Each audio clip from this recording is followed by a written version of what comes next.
1996년 5월 24일 금요일, 미국 캘리포니아주 산루이스 오비스포에 위치한 캘리포니아 주립공과대학교 캠퍼스는 메모리얼 데이 연휴를 맞아 활기로 가득 찼습니다.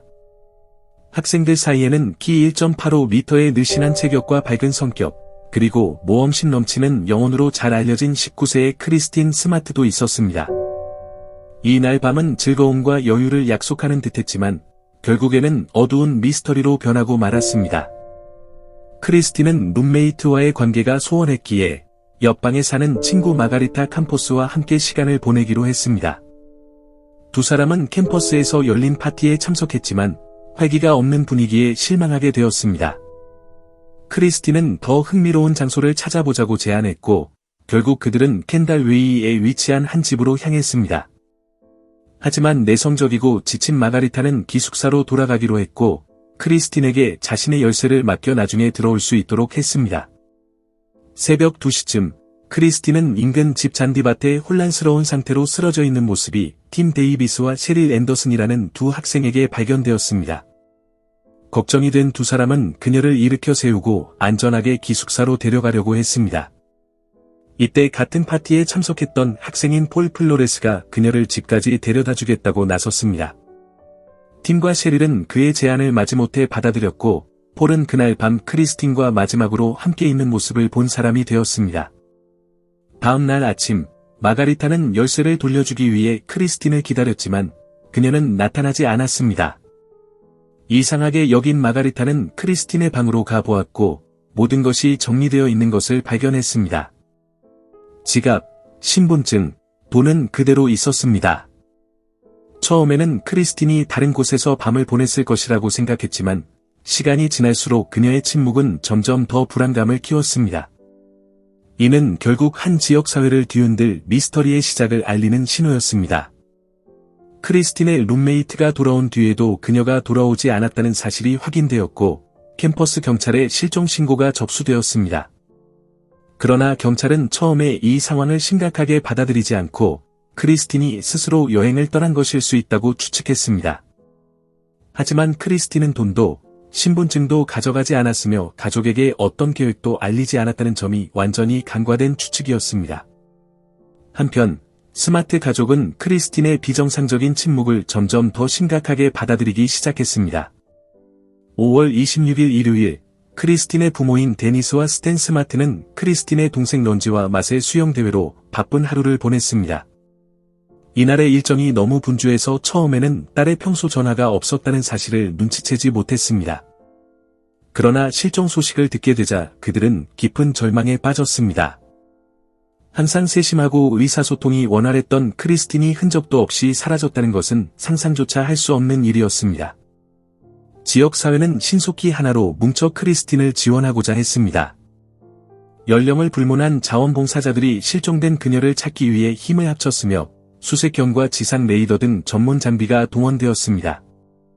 그러나 이 모든 끊임없는 노력에도 불구하고 구체적인 단서는 발견되지 않았습니다.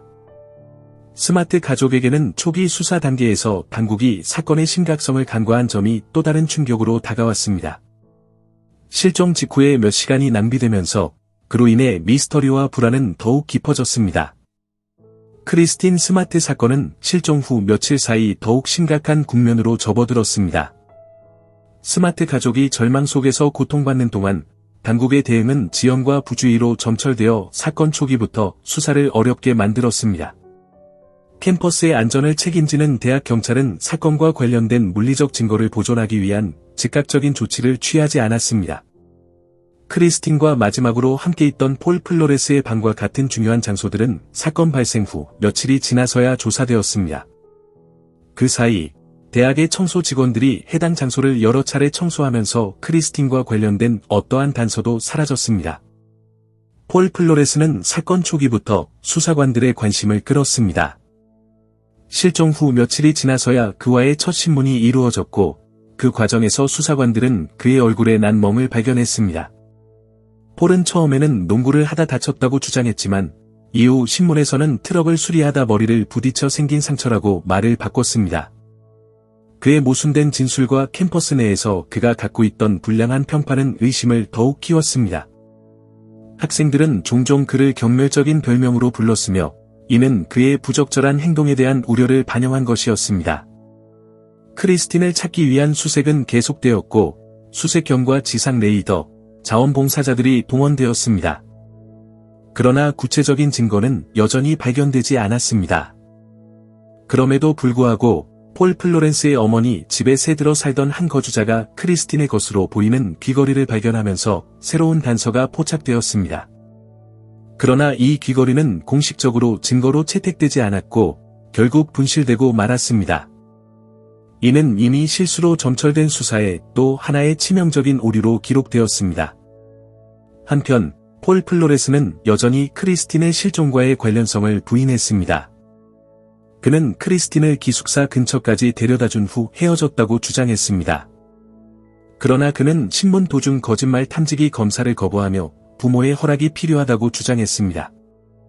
하지만 그는 이미 성인이었습니다. 그의 불협조적인 태도와 일관성 없는 이야기들은 의심을 증폭시켰지만 결정적인 증거가 없었기 때문에 수사에는 진전이 없었습니다. 크리스틴 스마트 사건은 스마트 가족의 비극적 개인사를 드러냈을 뿐만 아니라 대학의 보안 시스템에 심각한 결함이 있음을 여실히 보여주었습니다. 이 사건의 결과로 1998년 공립교육기관들이 폭력 및 실종 사건에 대처하기 위한 명확한 프로토콜을 수립하도록 요구하는 스마트 캠퍼스 안전법이 제정되었습니다. 이 법이 중요한 법적 변화를 가져왔음에도 불구하고 크리스틴의 운명은 수십 년간 미스터리로 남아 있었습니다. 그녀의 이야기는 안전하다고 여겨졌던 공간에서도 보안이 얼마나 취약할 수 있는지를 상징적으로 보여줍니다. 이는 우리 사회에서 정의와 경계의 중요성을 일깨우는 고통스러운 교훈으로 계속 남아 있습니다. 크리스틴 스마트 사건은 그녀의 비극적인 결말과 함께 시간이 지나면서 새로운 국면을 맞이했습니다. 과거에 숨겨져 있던 증거, 증언, 그리고 수사가 드러나면서 사건의 실체가 점점 밝혀졌습니다.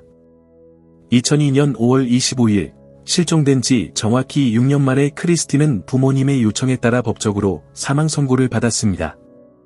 이 결정은 정의를 위한 노력을 지속하기 위해 필요했지만 가족에게는 견딜 수 없는 무게를 안겨주었습니다.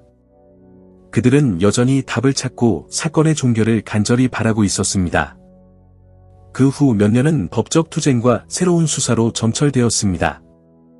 크리스틴의 부모는 사건의 주요 용의자인 폴 플로레스를 상대로 민사소송을 제기했지만 그는 스스로를 범죄로부터 보호하는 제5차 수정헌법을 내세워 질문에 답변을 거부했습니다.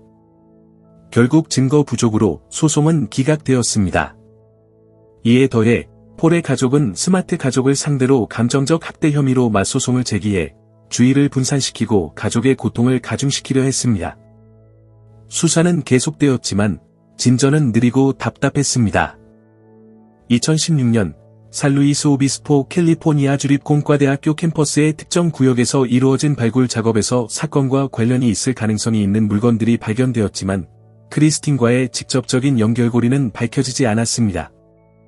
그러나 2019년 독립 팟캐스트 진행자 크리스 램버트가 실종 사건을 상세히 다루고 새로운 정보를 제시하면서 대중의 관심이 다시 불타올랐습니다. 2020년 크리스틴 스마트 사건은 새로운 전환점을 맞이했습니다. 수색영장을 통해 폴 플로레스의 차량과 소지품이 압수되었고 여성들을 무력화시키기 위해 사용된 약물과 동영상 등 충격적인 증거들이 발견되었습니다. 이 증거는 폴이 다른 범죄와도 연관되어 있음을 보여줬으며 그의 포식적 행동 패턴을 강화하는 결과를 낳았습니다. 2021년 폴의 아버지 루벤 플로렌스의 재산을 철저히 수색한 결과 크리스틴의 시신이 그곳에 매장되었을 가능성을 시사하는 법의학적 흔적이 발견되었습니다. 그러나 시간이 오래 지나 DNA가 심각하게 손상되면서 직접적인 연관성을 확인하지 못했습니다. 2022년 폴 플로레스와 루벤 플로레스의 재판이 시작되었고 폴에게 학대를 당한 여성들의 증언이 공개되었습니다. 폴에 대한 증거는 매우 강력했고 2023년 그는 종신형을 선고받았습니다. 한편 루벤은 젊은 여성의 시신을 숨기는 데 가담한 혐의로 기소되었지만 무죄 판결을 받아 논란을 일으켰습니다. 폴이 유죄 판결을 받았음에도 불구하고 스마트 가족의 공허함과 고통은 여전히 남아 있습니다. 생명과 꿈으로 가득 찼던 크리스틴은 그녀가 열망했던 미래로부터 잔인하게 빼앗겼습니다.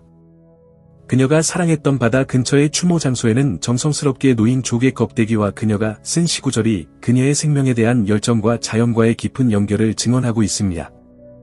크리스틴 스마트 사건은 단순히 정의가 늦게 실현된 이야기가 아니라 대학 보안 정책의 근본적인 변화를 촉구하는 경고입니다. 또한 실종 사건을 다루는 방식에 대한 경각심을 불러일으킵니다. 크리스틴의 기억은 회복력의 상징으로 남아있으며 더 안전하고 따뜻한 세상을 만들기 위해 우리가 싸워야 할 필요성을 일깨워줍니다. 이 감동적인 이야기를 끝까지 시청해주셔서 감사합니다. 크리스틴의 이야기는 안전이 우리 모두의 책임임을 상기시킵니다. 여러분은 이 비극을 막기 위해 무엇을 할 수 있었을 것 같으신가요? 그리고 우리 주변 사람들을 더 잘 보호하기 위해 어떤 교훈을 얻을 수 있을까요? 이 영상이 마음에 드셨다면 좋아요를 눌러주시고 채널 구독 및 알림 설정을 하셔서 비슷한 이야기를 더 많이 받아보세요. 이 영상을 친구나 가족과 공유하시면 함께 인식을 높이고 변화를 만들어 갈 수 있습니다. 마지막으로 묻고 싶습니다. 여러분은 크리스틴 스마트 사건에서 정의가 완전히 실현되었다고 생각하시나요? 댓글로 여러분의 의견을 남겨주세요. 함께 해주셔서 감사합니다. 다음 영상에서 다시 만나요.